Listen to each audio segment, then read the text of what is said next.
जय हिंद दोस्तों, स्वागत है आपके मेरे चैनल पे। आज हम बात करने वाले यूपी होमगार्ड से बहुत सारे कमेंट आ रहे थे कि क्या भैया यूपी होमगार्ड में डिपार्टमेंटल एग्ज़ाम होते हैं। और कई लड़कियों का प्रश्न आ रहा था कि क्या भैया गर्ल्स की नाइट ड्यूटी भी लगती है। और दूसरा प्रश्न था लड़कियों का ही कि क्या पीरियड के टाइम कोई छुट्टी मंथली हम लोग को मिलती है। तो आज ऐसे बहुत सारे प्रश्नों पर चर्चा करने वाले हैं, तो सभी लोग वीडियो में बने रहिए। तो पहला प्रश्न था कि क्या भैया यूपी होमगार्ड में डिपार्टमेंटल एग्ज़ाम होते हैं। तो पहला ये सब है कि पहले इस यूपी पुलिस में डिपार्टमेंटल एग्ज़ाम होते थे। डिपार्टमेंटल एग्ज़ाम क्या होते हैं कि जैसे आप किसी विभाग में भर्ती हो गए तो उसमें आपको प्रोन्नत होने का मौका मिलता है कि जैसे विभागीय परीक्षा में मान लीजिए आप सिपाही पे भर्ती हुए और आपको हेड कांस्टेबल बनना है, तो समय समय पे उसकी विज्ञप्तियाँ आती रहती थी कि हाँ, विभाग के ही लोग सिर्फ उसमें परीक्षा दे पाते थे। और वो अगर जो परीक्षा मान लीजिए 100 सीट है, अगर 100 लोग उसमें, तो फिर प्रमोशन कर जाते थे और इस प्रकार से उनका प्रमोशन हो जाता है। इसी प्रकार से कई लोग सिपाही से दीवान, दीवान से फिर दरोगा, दरोगा से इंस्पेक्टर, इंस्पेक्टर सीओ तक लोग गए हैं डिपार्टमेंटल एग्ज़ाम से। बट पहले यूपी पुलिस में होता था, अब ये सब चीज़ें बंद हो गई हैं। उसी प्रकार से होमगार्ड में भाई कभी भी डिपार्टमेंटल एग्ज़ाम नहीं हुआ है। अभी तक आप बहुत से होमगार्ड को देखे होंगे कि जो बुज़ुर्ग में भी ड्यूटी करते हैं और वहीं से रिटायर हो जाते हैं। जैसे पहले सिपाही में होता था कि जो सिपाही हो जाता था वो जीवन भर सिपाहियाना करते करते वो रिटायर हो जाता था।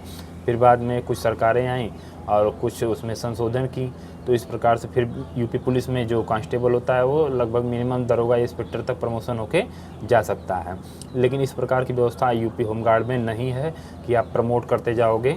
आपको अलग से एग्ज़ाम देने का मौका मिलेगा, एनओसी के माध्यम से आप एग्ज़ाम दे सकते हो और फिर इसको छोड़ के उसमें आप जा सकते हो। लड़कियों का प्रश्न था कि क्या भैया हम लोग की नाइट ड्यूटी लगेगी।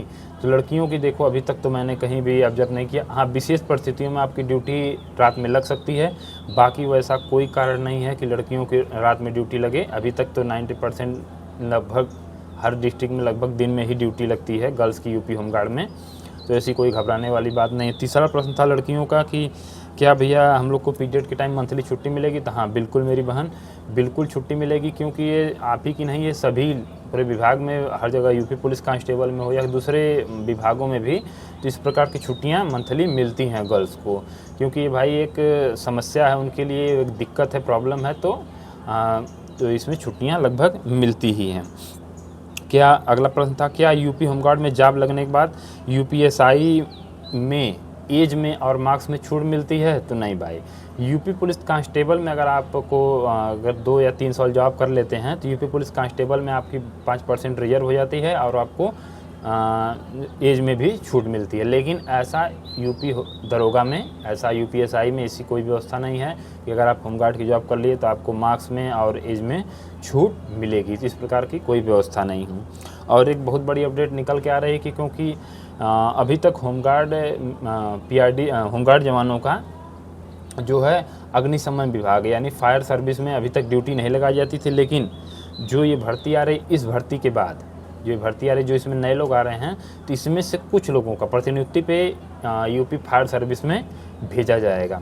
तो जो इसमें इच्छुक होंगे आने वाले समय में, जो इसमें इच्छुक होंगे, जाना चाहेंगे, तो वो जा सकते हैं। यूपी फायर की सर्विस बढ़िया है, बहुत ज़्यादा उसमें ड्यूटियाँ हैं, मेहनत की ड्यूटियाँ हैं, लेकिन उसमें ज़्यादा मेन मौसम के हिसाब से ज़्यादा समय आग उग लगती है। गर्मियों में तो बहुत ज़्यादा ड्यूटियाँ गर्मियों में ही पड़ती हैं, बाकी यूपी फायर सर्विस में बहुत ज़्यादा ड्यूटियाँ इस प्रकार की नहीं हैं।